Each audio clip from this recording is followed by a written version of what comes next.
আসসালামু আলাইকুম দর্শক, শুভেচ্ছা নিন। আপনাদের সবাইকে স্বাগত জানাচ্ছি। আমি কনক সারোয়ার। দর্শক, অত্যন্ত দুঃখিত যে এই অন্তর্বর্তীকালীন সরকারে উপদেষ্টাদের নাম, আহ, যাদের নাম এসেছে তার মধ্যে রাষ্ট্রদূত সুপ্রদীপ চাকমা, যিনি এখনো দেশ সাম্প্রতিক সময় তিনি সরকারের একটি দায়িত্বপূর্ণ পদ থেকে অবসরে গেছেন। তার চুক্তি শেষ হয়েছে। সেই ব্যক্তির বিরুদ্ধে দুর্নীতির অভিযোগ আছে এবং তাকে অন্তর্বর্তীকালীন সরকারের অন্তর্ভুক্ত করা হয়েছে। আমি জানি যে তিনি এখনো বোধহয় শপথ নেননি। তিনি যদি শপথ না নেন, তাকে শপথ বাক্য পাঠ করানো বোধহয় উচিত হবে না, কারণ তার বিরুদ্ধে এ পর্যন্ত যে অভিযোগ, সে অভিযোগ ভয়াবহ অভিযোগ, তার কোনো সুরাহা হয়নি। আমি যদি আপনাদেরকে একটু দেখাই, প্রামাণ্য দলিল যদি দেখাই, প্রথমে আমরা একটু দুর্নীতি প্রসঙ্গে আসি। দুর্নীতি প্রসঙ্গে যদি আমি একটু আপনাদের সাথে শেয়ার করি, তার বিরুদ্ধে 2012 সালের 4 নভেম্বর বাংলা নিউজ 24.com এই সংবাদটি প্রকাশ করে সুপ্রদীপের বিরুদ্ধে চার্জশিট 1 বছরেও হয়নি। সরকারি অর্থ আত্মসাতের অভিযোগে ভিয়েতনামের বর্তমান রাষ্ট্রদূত সুপ্রদীপ চাকমার বিরুদ্ধে তদন্তে অগ্রগতি নেই। মামলার চার্জশিট 1 বছরেও হয়নি। চার্জশিট দেওয়ার বিষয়ে এখন কোনো সিদ্ধান্ত হয়নি বলে দুদকের তদন্ত সংশ্লিষ্ট সূত্র নিশ্চিত করে। দুদক চেয়ারম্যান গোলাম রহমান বাংলা নিউজকে বলেন, নিয়ম অনুযায়ী তদন্ত কর্মকর্তা চার্জশিট গঠনের জন্য কমিশনের কাছে অনুমোদন চাইবেন। এরপর কমিশন যাচাই বাছাই করে চার্জশিট দেওয়া প্রয়োজন মনে করলে চার্জশিট দেবে। এখনো কোনো সিদ্ধান্ত হয়নি। 2011 সালের নভেম্বর মাসে দুদকের সহকারী পরিচালক মোহাম্মদ মাহবুবুল আলম বাদী হয়ে সুপ্রদীপ চাকমার বিরুদ্ধে রমনা থানায় দুটি মামলা দায়ের করেন। দুদক সূত্রে জানা যায়, মামলার পর দীর্ঘ অনুসন্ধানে সুপ্রদীপ চাকমার বিরুদ্ধে অনিয়ম এবং অর্থ আত্মসাতের সংশ্লিষ্টতা পাওয়া যায়। চার্জশিটের বিষয়ে যোগাযোগ করা হলে তদন্ত কর্মকর্তা বাংলা নিউজকে বলেন, অনুসন্ধানের পরে বিষয়টি তদন্তের অধীনে আছে। চার্জশিটের বিষয়ে এখনো কোনো সিদ্ধান্ত হয়নি। এবং তার বিরুদ্ধে যে অভিযোগ, মামলার এজাহার থেকে জানা যায়, তুরস্কে বাংলাদেশ দূতাবাসের মিনিস্টার থাকার সময় সুপ্রদীপ চাকমা বর্তমানে ভিয়েতনামের রাষ্ট্রদূত, তুরস্ক দূতাবাসের সাবেক প্রশাসনিক কর্মকর্তা মশিউর রহমান উভয়ের যোগসাজশেই তুরস্কের বাংলাদেশ দূতাবাসের অ্যাকাউন্ট থেকে 17,400 মার্কিন ডলার, প্রায় 12,03,06 টাকা, কল্যাণ তহবিলের 5,000 মার্কিন ডলার, 3,18,925 টাকা, 3,764.9 তুর্কি লিরা সহ, যার মূল্যমান 2,05,000 সহ মোট 17,24,476 টাকা আত্মসাৎ করেন। এবং অন্য আরেকটি অভিযোগ হচ্ছে কি, গাড়ি আনার কথা উল্লেখ করে তিনি 2,19,200 টাকা উত্তোলন করেন, যার কোনো মানে হিসাব তিনি জমা দেননি কোথাও। অর্থাৎ তারা বলেন যে দুদকের অনুসন্ধান প্রতিবেদন উল্লেখ করা হয়েছে, এসব টাকা উত্তোলনের ক্ষেত্রে কোনো ধরনের বিল ভাউচার দেখাতে পারেননি সুপ্রদীপ চাকমা। অর্থ আত্মসাতের অভিযোগে একটি মামলা ছাড়াও সুপ্রদীপ চাকমার বিরুদ্ধে আরো একটি মামলা দায়ের করে দুদক। তো 2011 সালে যখন সুপ্রদীপ চাকমার বিরুদ্ধে এই অভিযোগটি আনা হয়, তখন তিনি ভিয়েতনামের রাষ্ট্রদূত, এবং ভিয়েতনামের রাষ্ট্রদূত থাকার সময় তাকে তলব করা হয়। আমি যতটুকু আমার সংশ্লিষ্ট সূত্রে খবর নিয়েছি, তাকে তলব করা হয় ভিয়েতনাম থেকে, ঢাকায় তলব করা হয়।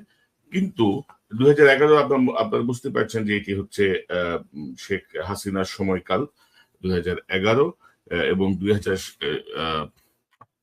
এবং তার দুর্নীতি যখন ধরা পড়ে তখন তাকে 2005 সালে সুপ্রদীপ চাকমাকে তুরস্কে নিযুক্ত, আমি যদি আরেকটু দেখাই আপনাদেরকে, অর্থাৎ আমি সবকিছু আপনাদেরকে প্রামাণ্য দেখাতে চাই। প্রামাণ্য যদি দেখাই, সেখানে হচ্ছে পররাষ্ট্র মন্ত্রণালয়ের সূত্রে জানা যায় 2005 সালে সুপ্রদীপ চাকমাকে তুরস্কে নিযুক্ত বাংলাদেশ দূতাবাসের মিনিস্টারের পদ থেকে অব্যাহতি দেওয়া হয় এবং 2007 সালে তাকে আবার পদায়ন করে শেখ হাসিনা। পদায়ন করে তাকে পররাষ্ট্র মন্ত্রণালয়ের মহাপরিচালক হিসেবে নিয়োগ দেওয়া হয়। 2007 অ্যাকচুয়ালি 111 সরকারের সময় আর কি, 111 সরকারের সময় তাকে আবার নিয়োগ, ভালো একটা পদে পদায়ন করা হয়। তো 2012 সালে, অর্থাৎ যখন এই রিপোর্টটি প্রকাশ হচ্ছে, তখন সুপ্রদীপ চাকমা ভিয়েতনামের রাষ্ট্রদূত, তাকে তলব করে ডেকে আনা হয়। কিন্তু বিস্ময়কর ভাবে 2000 সাল থেকে 2021 সাল পর্যন্ত সুপ্রদীপ চাকমা মেক্সিকোতে বাংলাদেশের রাষ্ট্রদূত হিসেবে দায়িত্ব পালন করেন প্রায় 9 বছর, যেখানে রাষ্ট্রদূতদের মেয়াদ হচ্ছে 3 বছর। 3 বছরের পরে আসলে সচরাচর কোন রাষ্ট্রদূতকে থাকতে দেওয়া হয় না। সেখানে এই এই সুপ্রদীপ চাকমার ছিলেন হচ্ছে 2012 সালে 2021 সাল পর্যন্ত। অবশ্য হাসিনার আমলে বেশ কিছু এরকম রাষ্ট্রদূত আছে, যেমন লন্ডনে এক মহিলা আছে, সেও বোধহয় এরকম 6-7 বছর টানা দায়িত্ব পালন করে যাচ্ছে। তো এরপরে আসলে এই দুদকের অভিযোগের কি হয়েছে, কোনো সমাধান হয়েছে কিনা, শাস্তি হয়েছে কিনা, নাকি তিনি এই যে টাকা পয়সা দিয়ে ম্যানেজ করে নিয়েছেন, এ সম্পর্কে বিস্তারিত তথ্য জানা যায় না। এবং আমি যদি আপনাদেরকে, অর্থাৎ আপনি বুঝতে পারছেন যে শেখ হাসিনার কতটুকু বিশ্বস্ত হলে একজন ব্যক্তি 9 বছর টানা রাষ্ট্রদূত হিসেবে দায়িত্ব পালন করতে পারেন, যেখানে তার বিরুদ্ধে দুর্নীতির অভিযোগে দুদক একটি কেস ইনিশিয়েট করে। হাসিনার আমলে 2011 সালে ইনিশিয়েট করে। তাকে তখন ভিয়েতনাম থেকে ডেকে আবার মেক্সিকোতে রাষ্ট্রদূত করে পাঠিয়ে দেওয়া হয় দীর্ঘ সময়ের জন্য। সো আপনারা বুঝতে পারছেন হাসিনার প্রতি তার আনুগত্য, একে হাসিনার প্রতি অনুগত, দ্বিতীয়ত হচ্ছে তার দুর্নীতি। পাশাপাশি আরেকটি তথ্য আমি আপনাদেরকে দিতে চাই, এটি হচ্ছে আরেকটি সংবাদ। এই অন্তর্বর্তীকালীন সরকারের উপদেষ্টা হলেন খাগড়াছড়ির সুপ্রদীপ চাকমা। এবং এই সুপ্রদীপ চাকমা দেখেন 2021 সাল পর্যন্ত তিনি ছিলেন মেক্সিকোতে রাষ্ট্রদূত। তারপরে ফিরে আসার পরে কোথায় ছিলেন সে সম্পর্কে আমার কাছে তথ্য নাই। কিন্তু তাকে 2023 সালে 24শে জুলাই রাষ্ট্রপতির আদেশক্রমে পার্বত্য চট্টগ্রাম বিষয়ক মন্ত্রণালয়ের সিনিয়র সহকারী সচিব কানিজ ফাতেমা স্বাক্ষরিত এক প্রজ্ঞাপনে সুপ্রদীপ চাকমাকে পার্বত্য চট্টগ্রাম উন্নয়ন বোর্ডের চেয়ারম্যান হিসেবে নিয়োগ দেয়া হয় এবং এই নিয়োগটি ছিল 1 বছরের জন্য। এটি সে সময় প্রজ্ঞাপনে বলা হয়, পার্বত্য চট্টগ্রাম উন্নয়ন বোর্ড আইন এত ধারা বলে বিসিএস পররাষ্ট্র ক্যাডারের অবসরপ্রাপ্ত কর্মকর্তা ও রাষ্ট্রদূত সুপ্রদীপ চাকমাকে অন্যান্য প্রতিষ্ঠান ও সংগঠনের সাথে সম্পর্ক পরিত্যাগের শর্তে যোগদানের তারিখ থেকে পরবর্তী 2 বছর মেয়াদে সরকারের সচিব মর্যাদায় পার্বত্য উন্নয়ন বোর্ডের চেয়ারম্যান পদে নিয়োগ দেওয়া হলো।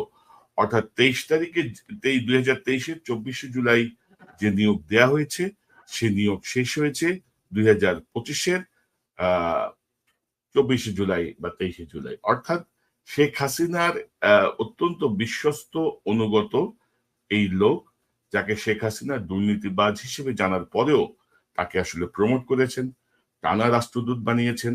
এর আগে ভিয়েতনামের রাষ্ট্রদূত ছিল। এরপরে আমি যেটা বুঝলাম নিউজটি পড়ে, যে 2021 সালের পরে তিনি হয়তো অবসরে চলে গিয়েছিলেন। আবার তাকে 2023 সালে পার্বত্য চট্টগ্রামের এই বোর্ডের একটি গুরুত্বপূর্ণ দায়িত্ব অর্পণ করা হয় পূর্ণ সচিবের মর্যাদায়। তো এরকম একটি লোককে কি কারণে অন্তর্বর্তীকালীন সরকারে উপদেষ্টা হিসেবে নেওয়া হচ্ছে সেটা আমার বোধগম্য নয়। অর্থাৎ শত শত ছাত্র জনতার রক্তের বিনিময়ে আমাদের যে দ্বিতীয় স্বাধীনতা, সেই স্বাধীনতাকে কোনোভাবেই ক্ষতিগ্রস্ত হতে দেয়া যাবে না। এখানে সুপ্রদীপ চাকমাকে কি উদ্দেশ্যমূলক ভাবে পাঞ্চ করা হচ্ছে? কার প্রস্তাব ছিল এই সুপ্রদীপ চাকমা, বা কেন তাকে তারা এত ফেভার করলেন? দর্শক, এই যে কয়েক হাজার মানুষের রক্তের বিনিময়ে আমাদের এই জুলাই যে স্বাধীনতা, যে সংগ্রাম শুরু হলো, যেটির ফল পেলাম আমরা 5ই আগস্ট, এই স্বাধীনতাকে কোনোভাবেই বিপন্ন হতে দেওয়া যাবে না। যতজনের নাম এই উপদেষ্টা পরিষদে আছে, প্রত্যেকের ব্যাপারেই আমি এবং আমার টিম কাজ করছেন। প্রত্যেকের ব্যাপারেই আমরা আসলে তথ্য সামনে নিয়ে আসব। কারণ এত মহান মানুষ, মানে কি বলবো, যে ধরেন রবীন্দ্রনাথ, নজরুল বা ডক্টর ইউনুস যদি ডাস্টবিনের উপরে হাত রেখে বলেন যে ইহা একটি ফুলদানি, আমরা কি মেনে নেবো? সেটা আমরা কখনোই মেনে নেব না। সো সুপ্রদীপ চাকমা যদি এখনো শপথ না নিয়ে থাকেন, তাকে শপথ গ্রহণ থেকে বিরত রাখা হোক। বিতর্কিত আর যদি কেউ থাকেন, তিনি স্বেচ্ছায় সজ্ঞানে দায়িত্ব থেকে সরে যান। যারা শপথ নেন নাই, শপথ নিন না। যারা শপথ নিয়েছেন, দায়িত্ব ছেড়ে দেন। অর্থাৎ কোন ধরনের দুর্নীতিবাজ, কোন ধরনের শেখ হাসিনার দ্বারা সুবিধাভোগী কোন ব্যক্তি আমরা এই অন্তর্বর্তীকালীন সরকারে চাই না। যে অন্তর্বর্তীকালীন সরকার প্রতিষ্ঠিত হয়েছে ছাত্র জনতার বুকের তাজা রক্তের উপর ভিত্তি করে। এখনো রক্তের দাগ শুকায়নি। শেখ হাসিনার চামচারা অন্তর্বর্তীকালীন সরকারে ঢুকে সব মহান হয়ে যাওয়ার চেষ্টা করছেন, এবং এরা যদি জাকিয়ে বসে তাহলে পরিস্থিতি কি হবে বুঝতেই পারছেন। সকল উদ্দেশ্য ব্যাহত হবে, এরা ভেতর থেকে স্যাবোটাজ করবে। যেমনটি 2007 সালে 1/11 আগে 4 উপদেষ্টা স্যাবোটাজ করেছিল, একটা বিপর্যয়কর পরিস্থিতিতে নিয়ে গিয়েছিল। এরা হয়তো আরো বুদ্ধিমান, এরা হয়তো আরো ভয়ঙ্কর কোনো ঘটনা ঘটাবে। তো এই জায়গাটায় ডক্টর ইউনূস সহ সবাইকে আমরা অনুরোধ করছি এই বিষয়গুলো সতর্কতার সঙ্গে দেখার। উপদেষ্টা পরিষদে যে 16 জন আছে তাদেরকে নিয়ে ইতিমধ্যে নানা আলোচনা শুরু হয়েছে। 7 জন হচ্ছেন এনজিও থেকে এসেছেন, 6 জনের বাড়ি চট্টগ্রাম, 5 জনের বাড়ি কুমিল্লা জোনে। সো 64 জেলার মানুষ, বাকিরা কি সবাই বসে বসে আঙুল চুষবে? এরকম অনেক কথা আমরা সোশ্যাল মিডিয়ায় দেখছি। অর্থাৎ যে ইকুইটি, যে সম বন্টন হওয়া উচিত ছিল বা সম একটা ভাব হওয়া দরকার ছিল, সেটি এখানে হয়নি। তো কেন হয়নি সেটি আমরা জানি না।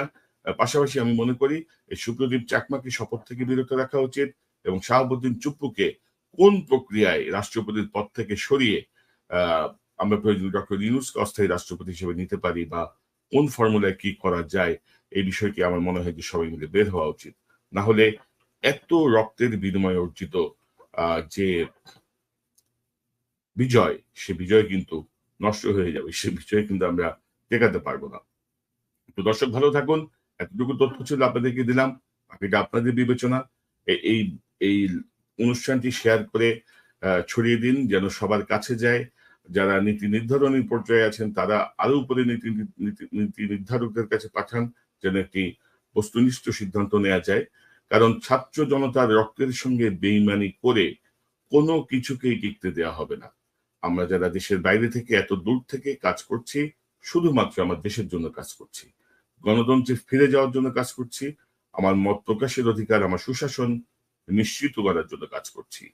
এখানে কোনো মহান পুরুষ, কোনো মহান ব্যক্তি, কোনো কিছুই আমাদের কাছে বিবেচ্য বিষয় নয়। বিবেচ্য বিষয় হচ্ছে সঠিক পথে সবকিছু চলছে কিনা, সঠিক ব্যক্তি সঠিক জায়গায় সঠিক দায়িত্ব পালন করছেন কিনা।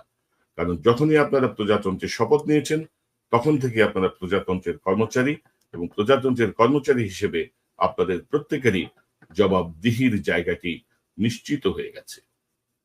দর্শক, এই চ্যানেলটি সাবস্ক্রাইব করে আমাদের পাশে থাকুন, এই চ্যানেলের মেম্বারশিপ নিয়ে আমাদের পাশে থাকুন। আবারও দেখা হবে ইনশাল্লাহ। আসসালামু আলাইকুম।